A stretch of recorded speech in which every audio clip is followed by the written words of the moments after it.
Assalamualaikum warahmatullahi wabarakatuh. Alhamdulillah. Wassalatu wassalamu ala rasulillah Muhammadin sallallahu alaihi wasallam wa ala alihi wa ashabihi ajma'in. Anak-anakku semua, materi yang akan kita bahas pada pertemuan kali ini adalah tentang iman. Iman kepada malaikat-malaikat Allah Subhanahu wa ta'ala.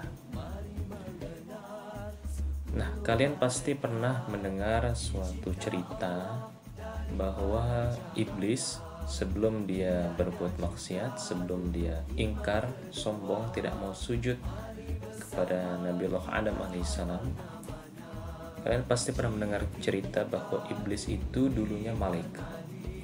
Bahkan dia lebih tinggi, lebih soleh, lebih taat kepada Allah dibanding para malaikat. Apakah benar pernyataan itu bahwa iblis dulunya sebelum dia sombong, sebelum dia ingkar kepada Allah, iblis itu dulunya malaikat? Nah, mari kita buktikan kebenarannya. Ada tabel perbedaan antara malaikat, manusia, dan jin. Iblis itu golongan jin, bangsa jin. Nah, dari sini bisa kita lihat nanti bahwa apakah benar iblis itu dulunya malaikat. Yang pertama, malaikat itu diciptakan dari nur, cahaya. Sementara manusia diciptakan Allah Subhanahu wa ta'ala dari tanah. Sementara jin diciptakan dari api. Nah, dari sini itu membuktikan bahwa iblis itu dulunya, baik dulu maupun sekarang dan sampai hari kiamat nanti, iblis bukan malaikat. Karena malaikat diciptakan dari cahaya, sementara iblis dari api. Maka iblis, walaupun dulunya dia taat, iblis bukan malaikat. Kemudian malaikat itu makhluk ghaib, makhluk yang tidak bisa dilihat, makhluk yang tidak bisa dirasakan, tidak disentuh, tetapi bisa kita yakini kehadirannya. Sementara manusia itu makhluk yang konkret, kebalikan dari ghaib, kebalikan dari abstrak. Konkret itu bisa dilihat, bisa disentuh, bisa dipegang, bisa dirasakan, itu konkret, jelas. Sementara jin juga makhluk ghaib. Dan apa yang ghaib itu wajib kita imani. Dalam surat Al-Baqarah dikatakan Alif Lam Mim dzalikal kitabul la raiba fi hudal lil muttaqin alladzina yu'minuna bil ghaib. Ternyata salah satu ciri orang yang bertakwa, al-muttaqin, adalah orang yang percaya kepada sesuatu yang gaib, yaitu malaikat dan jin. Jadi kita tidak sendiri di dunia ini. Nah, malaikat itu selalu taat kepada Allah Subhanahu wa ta'ala, pasti. Malaikat tidak pernah ingkar. Sementara manusia dan jin kadang taat, kadang ingkar. Bisa berubah-berubah, tapi malaikat tetap taat sampai hari kiamat, sampai kapanpun malaikat akan tetap taat kepada Allah Subhanahu wa ta'ala. Malaikat tidak makan dan minum, sementara manusia dan jin makan dan minum. Loh, jin juga makan, Bi? Ya, apalagi kalau manusia ketika makan, dia tidak membaca doa terlebih dahulu. Nah, jin ikut makan, setan ikut makan bersama manusia. Jadi jangan berbaik hatilah kepada jin untuk mau ngasih makan jin ya, nggak perlu. Malaikat tidak memiliki nafsu, sementara manusia dan jin memiliki nafsu. Nafsu itu keinginan yang harus kita kendalikan. Mengendalikannya menggunakan akal. Akal itu digunakan untuk mengendalikan nafsu. Malaikat tidak punya akal. Karena dia tidak punya nafsu, malaikat tidak punya akal. Manusia dan jin punya akal. Nah, jangan salah paham. Bukankah kalau tidak punya akal berarti bodoh? Bukan. Justru malaikat itu makhluk yang cerdas. Karena malaikat tidak punya akal, maka malaikat tidak pernah berpikir untuk berbuat maksiat. Manusia karena punya akal, manusia bisa berbuat maksiat.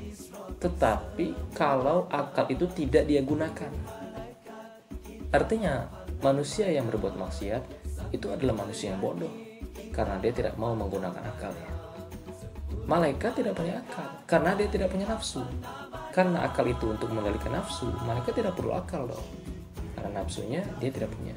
Tetapi manusia, karena dia punya nafsu, maka dia perlu akal untuk mengendalikan hawa nafsunya itu. Nah, jika manusia dapat mengendalikan nafsunya, maka ia lebih mulia dari malaikat.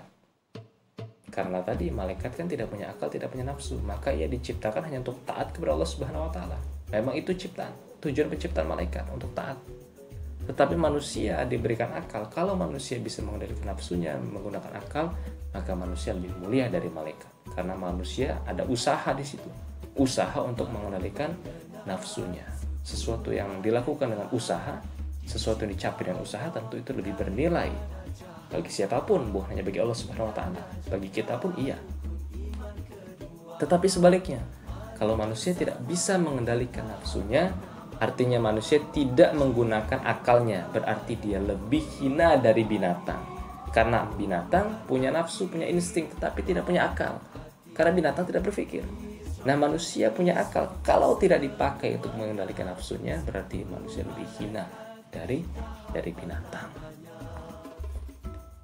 Nah, sekarang apa pengertian iman kepada malaikat?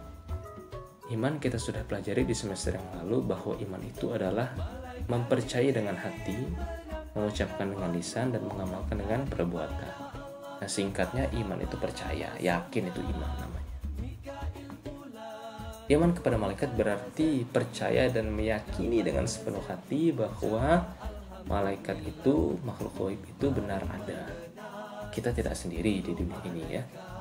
Walaupun kita tidak bisa melihat mereka, tetapi malaikat itu benar adanya. Nah, dalil iman kepada malaikat sebetulnya ada banyak. Quran membahas dalil tentang keberadaan para malaikat, tetapi Abi ambil satu saja, yaitu surat Fatir ayat pertama. Allah Subhanahu wa taala berfirman, Alhamdulillahi fatiris samawati wal ard. Segala puji bagi Allah, pencipta langit dan bumi. Ja'ilil malaikati rusula, yang menciptakan malaikat dengan tugas-tugasnya masing-masing. Jadi Allah menciptakan malaikat, malaikat punya tugas ternyata. Ya, jadi tidak asal menciptakan, tetapi Allah ciptakan malaikat karena ada tugas yang harus dikerjakan para malaikat.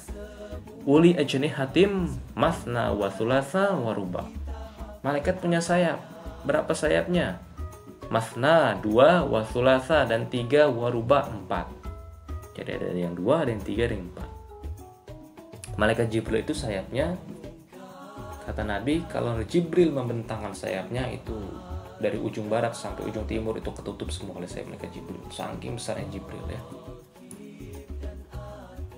Yazidu fil khalqi ma yasha, dan Allah menciptakan apa yang Dia kehendaki. Innallaha ala kulli syai'in qadir, dan sungguhnya Allah atas setiap sesuatu itu qadir, maha kuasa.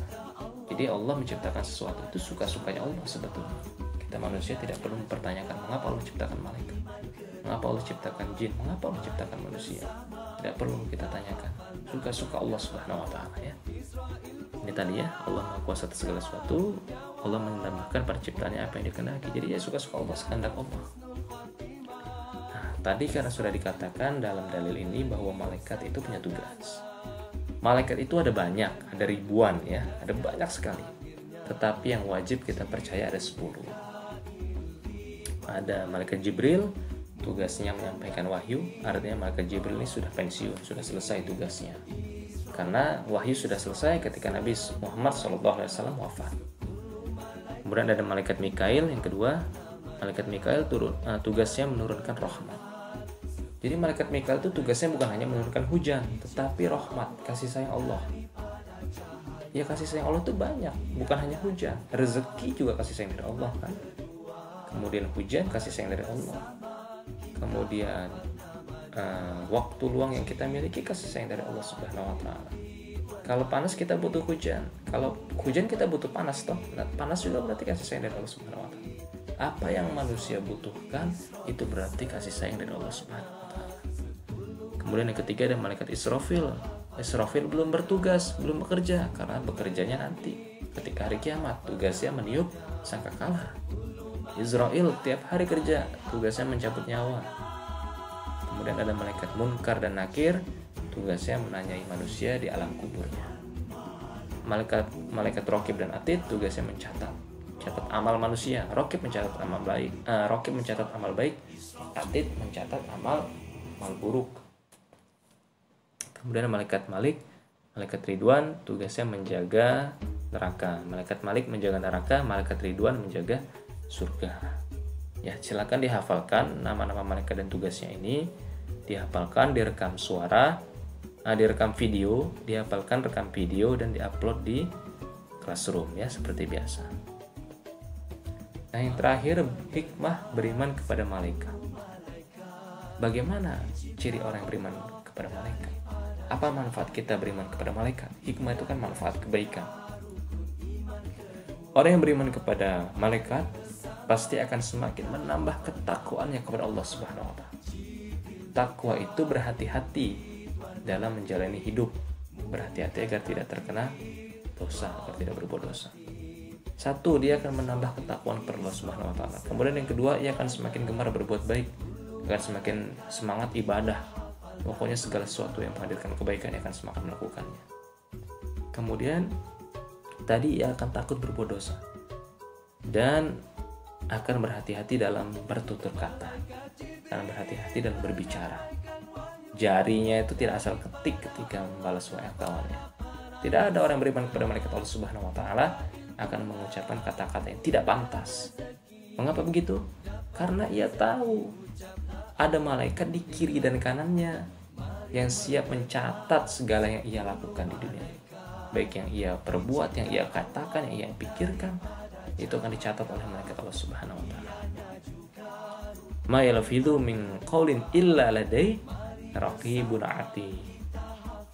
Quran surat Qaf ayat 18. Tidak ada satupun ucapan yang diucapkan, tidak ada satupun perkataan yang dikatakan, melainkan di sisi kita ini, di kiri kanan kita ini, ada malaikat yang mengawasi yang siap mencatat, yaitu Raqib dan Atid.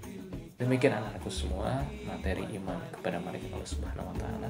Mudah-mudahan materi ini akan menambah rasa iman kita, percaya kita bahwa malaikat itu ada, bahwa mereka senantiasa mengawasi kita, dan semoga kita bisa lebih berhati-hati dalam bertutur kata, dalam berbuat, jangan sampai menyakiti hati orang lain, karena semua itu pasti akan dicatat oleh malaikat-malaikat Allah Subhanahu wa taala. Dan Allah senantiasa mengawasi kita, bahwa ma'akum aina ma kuntum, dan dimanapun kamu berada, aku pasti akan selalu bersamamu.